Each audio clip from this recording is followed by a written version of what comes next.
ನಮಸ್ಕಾರ, ಗೀತಾ ಪ್ರಪಂಚಕ್ಕೆ ನಿಮ್ಮೆಲ್ಲರಿಗೂ ಸ್ವಾಗತ. ಇವತ್ತು ಗುರು ಪೌರ್ಣಿಮೆ ಆಗಿರೋದ್ರಿಂದ ಬೇಗ ಎದ್ದು ಸ್ನಾನ ಪೂಜೆ ಮಾಡೋಣ ಅಂತ ಬೇಗ ಎದ್ದೆ.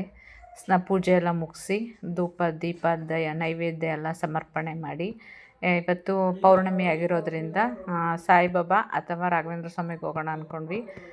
ರಾಘವೇಂದ್ರ ಸ್ವಾಮಿ ಮಠಕ್ಕೆ ಹೋಗೋಣ ಅಂದ್ಕೊಂಡು ಹೊರಟ್ವಿ. ನಾನು ನನ್ನ ಮಗ ಹೊರಟು ರಾಯರ ಮಠಕ್ಕೆ ಬಂದ್ವಿ. ರಾಯರ ಮಠ ತುಂಬ ಚೆನ್ನಾಗಿದೆ. ಇಲ್ಲಿ ಪ್ರಶಾಂತವಾಗಿದೆ, ಯಾವುದೇ ಗದ್ದಲ ಇಲ್ಲ.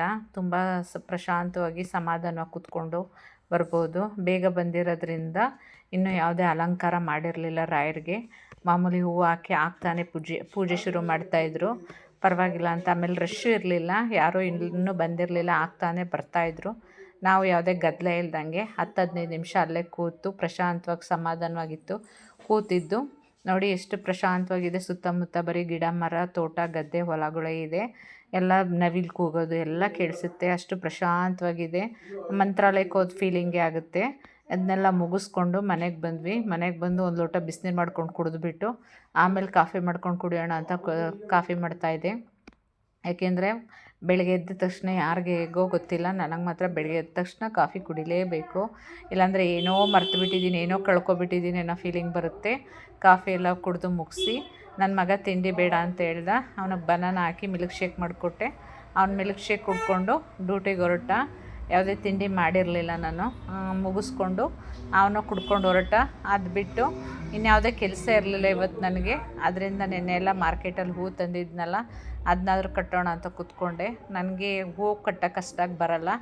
ಬೇರೆ ಮೆಥಡಿಂದ ಕನಕಾಂಬರ ಕಟ್ಕೊಂಡೆ. ಇದು ಮಲ್ಲಿಗೆ ತೊಟ್ಟು ತುಂಡ ಇರೋದ್ರಿಂದ ಅದನ್ನು ಸಣ್ಣ ಸೂಜಿ ತೊಗೊಂಡು ಪೋಣಿಸ್ಕೊಂಡೆ. ನೋಡಿ, ಇದು ಮುಡ್ಕೊಳ್ಳೋಕೆ ಸಪ್ರೇಟು, ದೇವ್ರಿಗೆ ಸಪ್ರೇಟು. ಯಾಕೆಂದರೆ ಶುಕ್ರವಾರ ಗುರುವಾರ ಎಲ್ಲ ಒಂದೇ ಸಮ ಬರ್ತಾಯಿದೆ.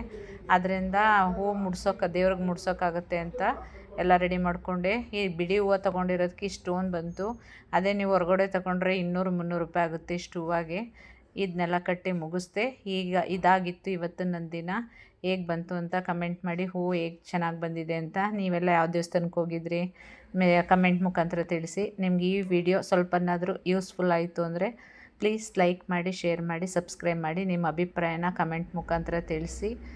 ಸ್ವಲ್ಪನಾದರೂ ಯೂಸ್ಫುಲ್ ಆಯಿತು ಅಂದರೆ ನಿಮ್ಮ ಫ್ಯಾಮಿಲಿ ಫ್ರೆಂಡ್ಸ್ಗೆಲ್ಲ ಶೇರ್ ಮಾಡಿ.